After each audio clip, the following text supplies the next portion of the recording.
ও দা, happy independence day, বলছো একটা flag পলি। তুমি কি জানো এই তিরঙ্গা বিক্রি করে তুমি দেশের কথা অপমান করছো? আরে দাদা, অত শত বুঝি নে, বোঝেনি তো মুখ্য সূক্ষ্ম মানুষ দাদা। কিন্তু দাদা, বলছিলাম যে যেই মেয়েটা পড়াশোনা শিখা ডাক্তার হওয়ার স্বপ্ন দেখেছিল, সে কি সম্মান পেয়েছে?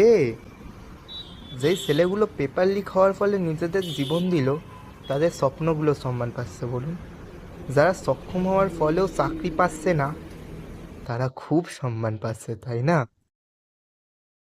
আরে ও দাদা, আরে নেবেন তো নিন, আরো অনেক কাজ পড়ে আছে আমার।